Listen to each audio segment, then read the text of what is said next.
Kao što neki od vas znaju, uredbom vlade Mađarske od 23.6.2021. ukinuta su sva ograničenja za ulazak u Mađarsku iz Hrvatske, Slovenije, Austrije, Slovačke, Rumunjske i Srbije. Zašto Ukrajina nije na popisu? Stvarno ne znam, pitajte Mađare.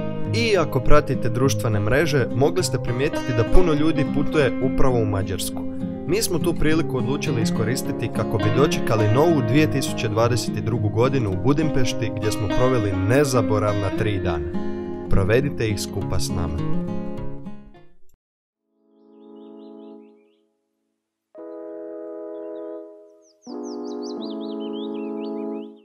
Pozdrav ljudi svima, evo nas u Budimpešti i trenutno se nalazimo kod Citadele gdje se pruža jedan prelijepi pogled na čitavu Budimpeštu.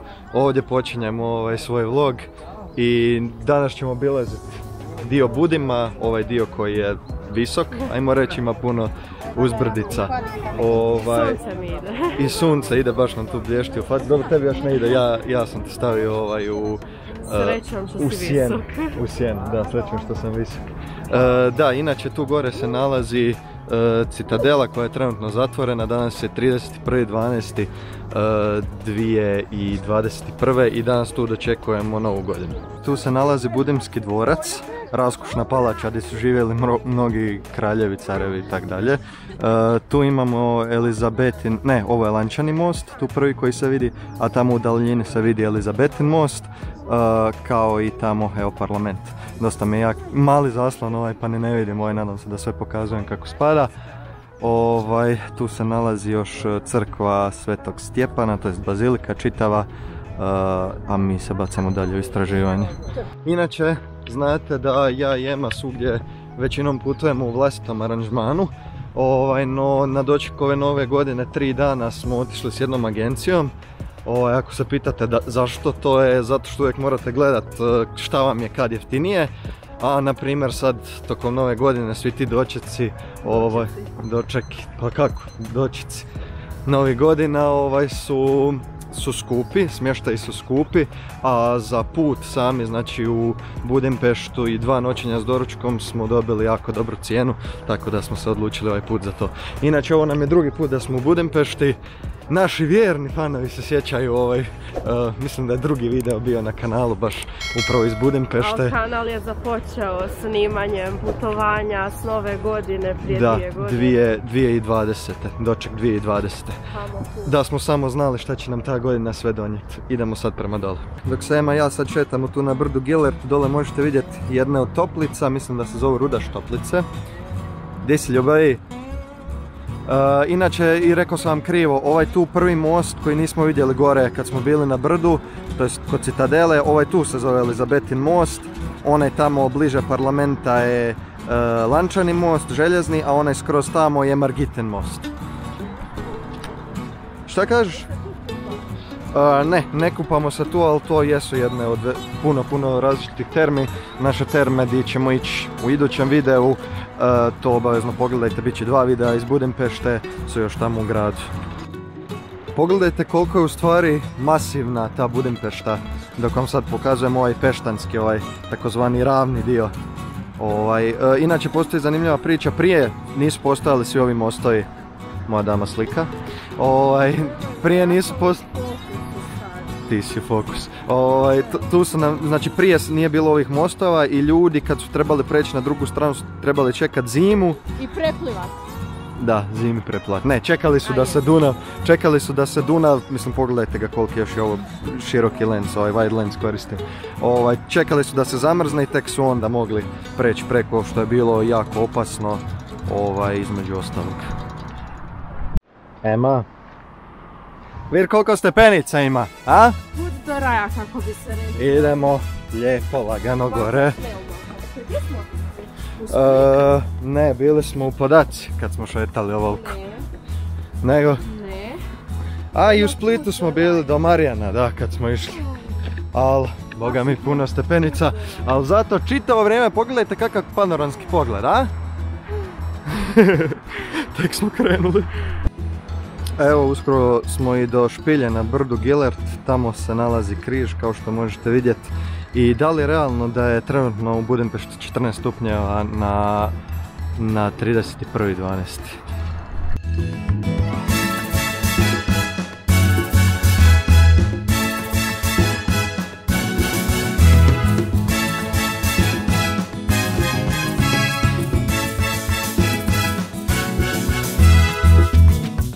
Došli smo do špilje na brdu Gelert i malo smo probali ući unutra, ali trenutno je malo zatvoreno pa smo samo malo provjerili.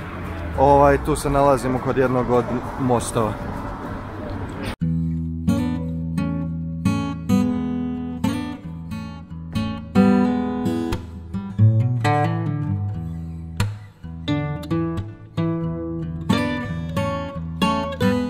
Okidoki, došli smo sa ovim tramvajem tu do Lančanog mosta i penjemo se sad gore, vidite malo, do dvorca.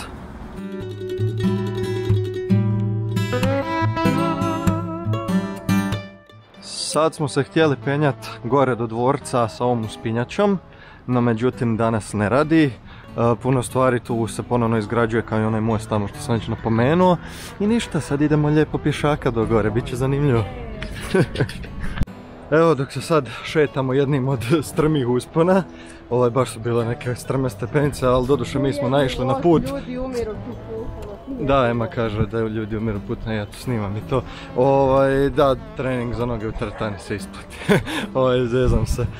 Da, valja lijepo, zanimljiva je činjenica u stvari da imamo toliko smo usko povezani s Mađarima, imamo nekih 1000 godina zajedničke kulture i njihove vladavine, ajmo to tak reći. Sve ono... godina zajedništva mogli su staviti 1000 stepenica manje na svakom mjestu. Pa ima stepenica koliko hoćeš. Rekoh manje. Aha, 1000 stepenica manje, jebika.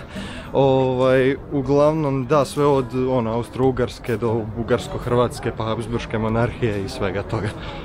Oho, evo nas gore i boga mi ima ljudi.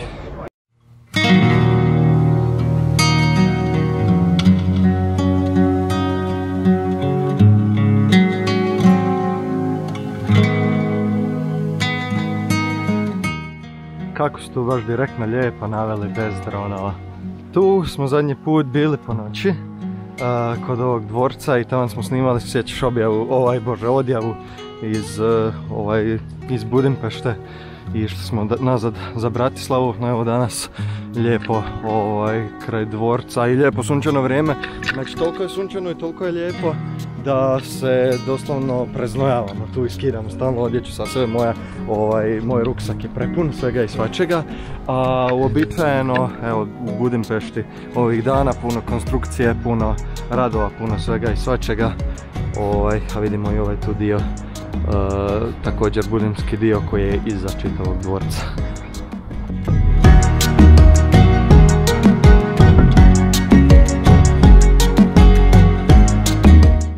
Ima puno ovako zanimljivih mjesta na koje samo nabasate šetajući se Budimpeštom jer je jako bogata kulturom. Evo upravo smo naletili na Houdinijevu kuću, vjerovatno je tu rođen. Kad smo još kod nekih stvari na koje nabasaš dok si u Budimpešti, samo moram gledati da me auto sad ne pogazi, ja neću, još je daleko. Evo tu se nalazi labirint u kojem je bio zatvoren grob Drakula. Evo tu desno se može ući, trenutno nemamo vremena za to, ani želje.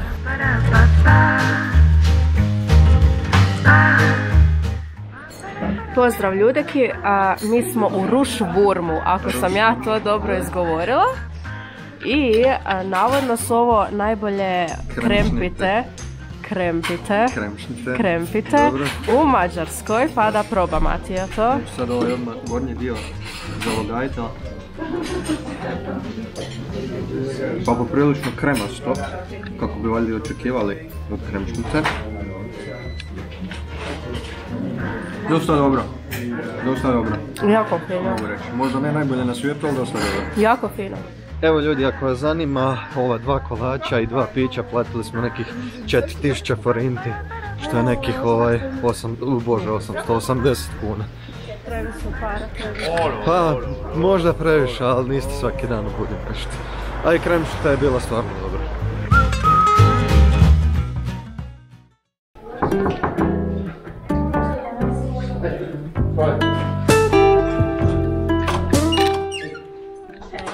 jesam došao u to dobru sobu. Evo ljudi, ovo nam je sobica u kojoj ćemo biti sad tu boraviti ove 2 noći. Lijep modern hotel, nisam pogled ni pogledao, da. Ti bi. Ok, tu vidimo, nema ništa posebno, ima neka zgrada vam tamo. Kako doći do pogleda? Malo to probirat. Da, TV-ić, mislim ništa, ovo sam ja, čao ljudi, vaš najdraži youtuber. Ovo nam je kupaona, ovo sam opet ja, čao ljudi. Tu imamo tuš, šolju i to mi je uglavnom to. Ni ne treba mi ništa, samo mi je najbitniji da je dobar krevet, to jest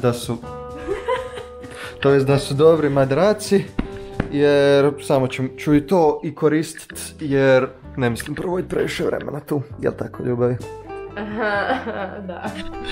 Evo, lijepo je za pokazati da smo u hotelu dobili i evo Nescafe Classic, čajeve, crni čaj, zeleni čaj, možda nisu vaši preferirani, a nisu boga mi ni moji, ali dobro, zeleni čaj mi je ok, ali samo zato što ima dosta kofeina i pridonosi mršavljenju. Dobili smo, znači, vruću čokoladu, to jest, šta kaže, Cocoa Powered Beverage Mix, takoc, nekih šećera i to kuhalo, tu, ovo su nam je kartica od sobe, zapisat malo olovka, ne mogu stvarno reći, 4 hotela, nisu 4 hotela, nego su 4 zvjezdice. Ćao ljudi, evo nas opet, kao što vidite, već je pala noć dok smo došli do hotela. I sad idemo prema gradu, provest ćemo se metrom. Metro je inače u Budimpešti najstariji metro u Europi, ako ne brojite onaj u Londonu, ako brojite onda je drugi najstariji u Europi, ali uglavnom jako je star. Zašto ne bi brojali onaj u Europi? U Londonu. A šta ja znam, London je ipak svoje u Ujedinjeno Kraljevstvo, svoj na Velikoj Britaniji, da, na otoku, tak da. A jest u Europi, ali malo nije baš na kontinentu kao što smo mi i kao što su Mađari.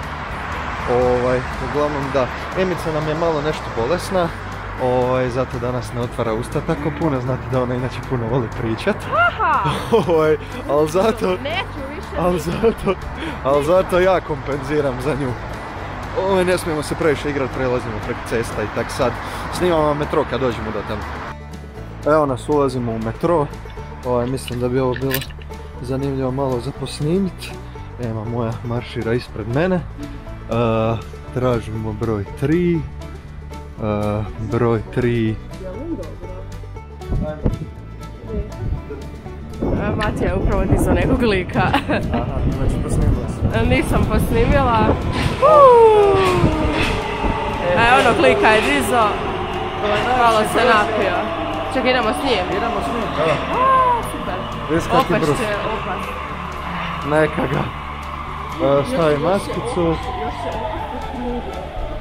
Neće, ali malo je pijanko buzica. Hajde, klikaj ovo tu. Tako.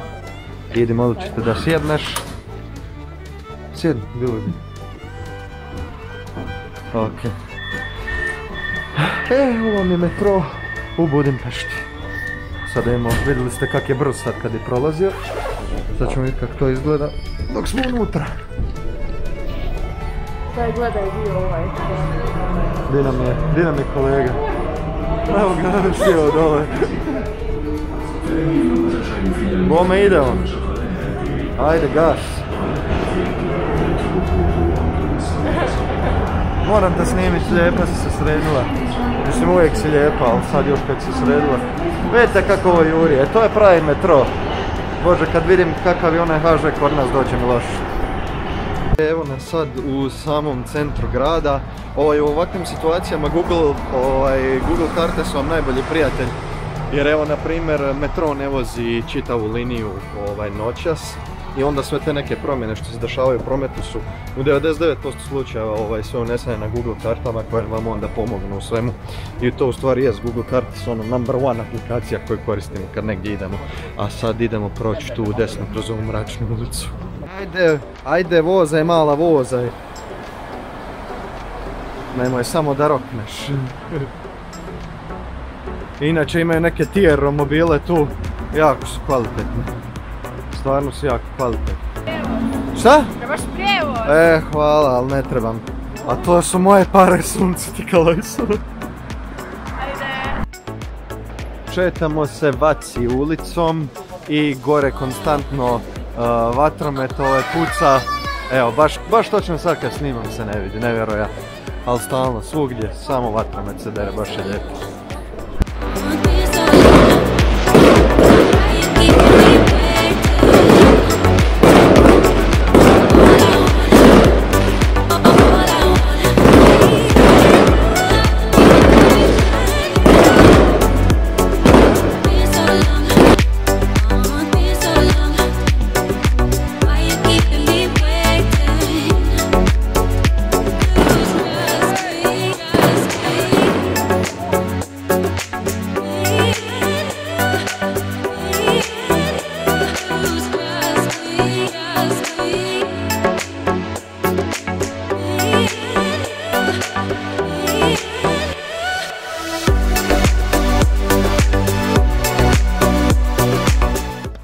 Inače, prošli put smo bili na ovom Ferris wheelu, ako vas zanima više o tom pogledajte u gornjem desnom kutu. Ovaj put ne idemo pošto vidite kolika je gužva, a iskreno jednom je dovoljno iskustvo.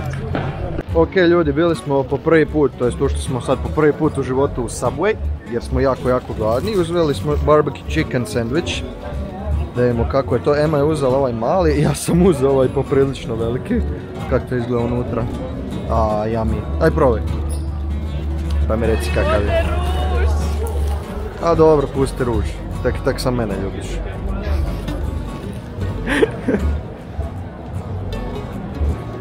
Valja to što je?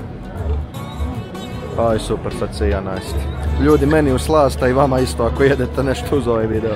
Ako ne, pa sad bi mogli početi nakon ovoga. Ljudi moji, i tako put nas je doveo tu do Dunava.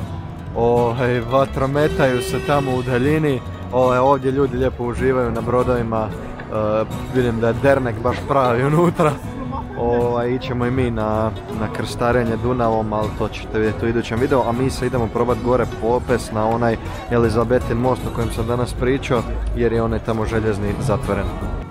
Ovaj brod je krenuo isplovljavat prije nekih tjedan dana tu ispod nas. Pogledajte ovo. Pogledajte koliko je ovo napokon kraja. Pa čovječe, ovo je ko 2 nogometna igrališta, znači toliko je veliko. Toliko je veliko ko 2 nogometna igrališta. Ljudi moji, na početku stvarno bili sve mali brodovi, a vidite sad ovo.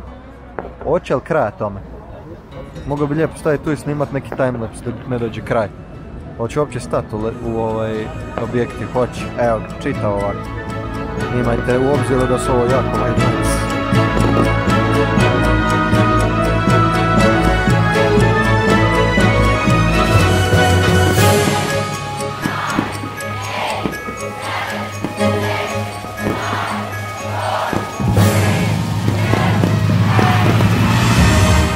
Sretna Nova godina ljudi! Evo vatromet iza nas, još šta ga ima. Evo ga, ide još zadnji rafal.